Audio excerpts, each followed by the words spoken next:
بسم اللہ الرحمن الرحیم، ایچ بی نیوز کے ساتھ میں ہوں حسن بیگ۔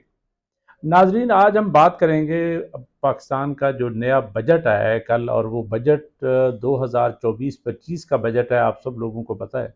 اور یہ بجٹ کیا خبر لایا ہے قوم کے لیے، اور آگے کیا ہونے جا رہا ہے، اور یہ کیسے پاس ہوگا، اس پہ بہت ساری باتیں کرنی ہیں آپ سے۔ سب سے پہلی بات یہ ہے کہ یہ بجٹ بنیادی طور پہ وہ بجٹ ہے جو گورنمنٹ آف پاکستان نے بس فارملی ویسے ہی ہماری پارلیمان نے اپروو کرنا ہے۔ یہ وہ بجٹ نہیں ہے جو اپنے انڈیپینڈنٹلی آزادانہ طریقے سے کوئی بجٹ بنتے ہیں، اس لیے کہ ہم نے آلریڈی سٹینڈ بائی ایگریمنٹ کے بعد آئی ایم ایف سے ایک بڑے معاہدے کے لیے اپلائی کر دیا ہوا ہے، اور ان کی ٹیم یہاں پہ 15 دن لگا کے گئی تھی، اور اس کے بعد 15 دنوں کے بعد جو ہے یہاں پہ ڈیلی بیسس پہ ہماری فائنانس منسٹری اور آئی ایم ایف کی ٹیم کے درمیان مذاکرات ہوتے رہے ہیں، اور ابھی بھی ہو رہے ہیں، اور اس میں ایک ایک آئٹم کو آئی ایم ایف نے چیک کیا ہے۔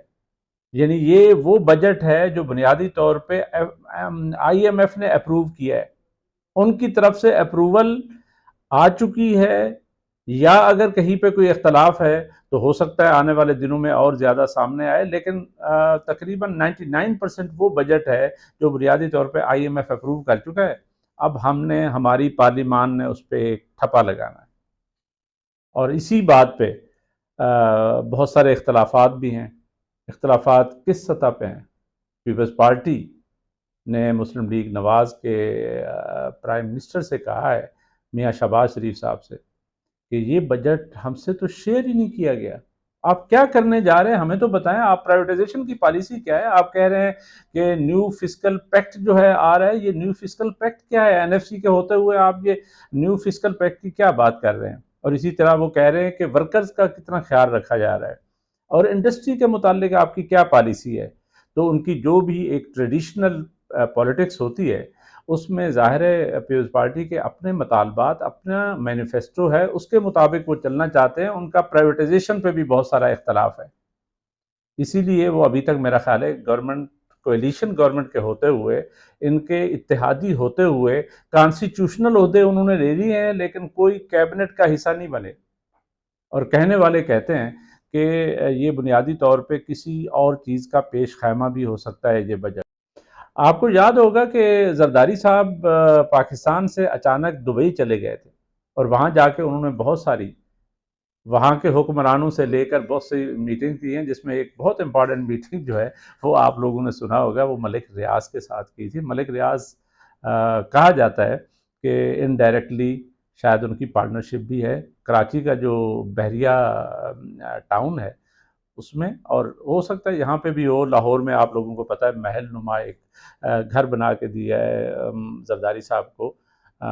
تو یہ ساری چیزیں کہیں نہ کہیں، اور آپ لوگوں کو یہ بھی پتہ ہے کہ بنیادی طور پہ ملک ریاض صاحب وہ آدمی ہے جو ہر کسی کے ساتھ فٹ ان ہوتا ہے، اور اس کا بہت بڑا تعلق جو ہے وہ ہمارے موسٹ پاپولر لیڈر جو ہیں عمران خان سے بھی ہے۔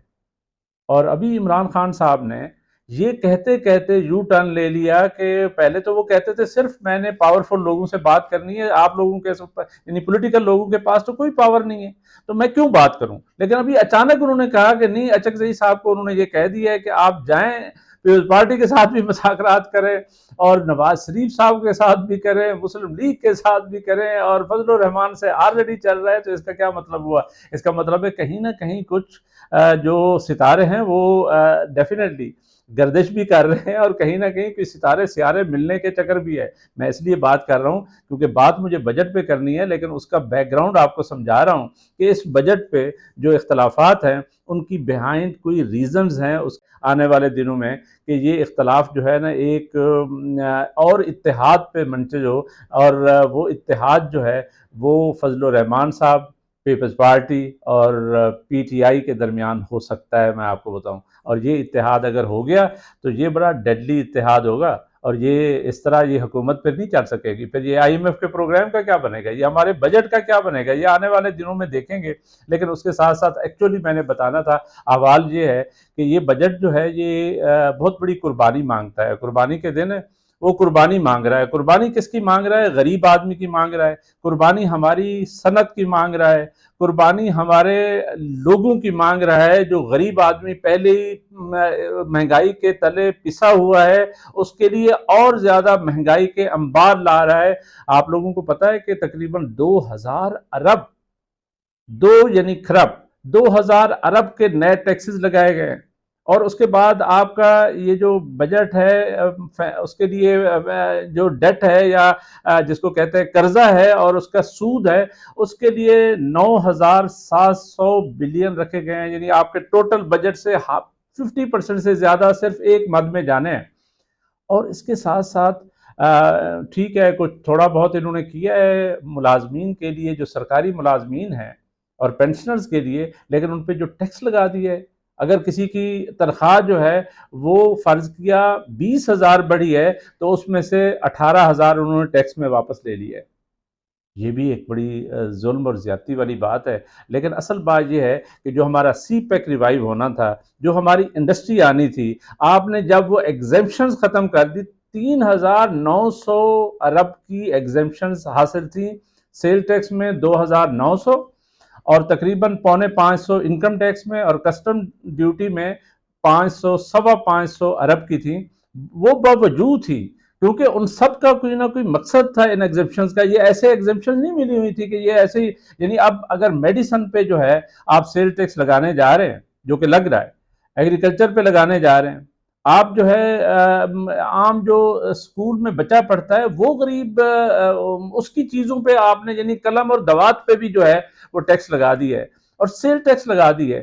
آپ کہتے ہیں کہ کوئی بندہ سفر نہیں کر سکتا، یہ جو ہمارے دیہات میں رہتا ہے، تو اس کا کدھر سے وہ ٹیکس پیئر بنے گا اور کیسے ہوگا؟ مجھے تو سمجھ نہیں آتی۔ ٹھیک ہے ٹیکس پیئر ہونا بہت ضروری ہے، اس میں کوئی شک نہیں ہے، اور یہ مہم جو ہے نا آپ نے 15% فائلر پہ لگا دی ہے، اب پراپرٹی اگر ٹرانسفر ہونی ہے، اور 45% نان فائلر پہ لگا دیا۔ ہمارا جو غریب طبقہ جو ہمارے دیہاتوں میں رہ رہا ہے، جن کے پاس، غریبوں کے پاس شناختی کارڈ نہیں ہے، وہ کہاں سے فائلر ہوگا؟ اور یہ سارے سودے کدھر ہوں گے؟ یہ اکانومی کدھر جائے گی؟ الٹیمیٹلی ہمارے اس بجٹ کے بعد پاکستان کی سچویشن کیا ہوگی؟ کیا پاکستان بہتر ہونے جا رہا ہے، پیچھے ہونے جا رہا ہے؟ پاکستان کی آنے والے دنوں میں آپ دیکھیں گے بہت سارے احتجاج آئیں گے، بہت سارے نئی چیزیں آئیں گی، اور دیکھتے ہیں کہ یہ اونٹ کس کروٹ بیٹھتا ہے۔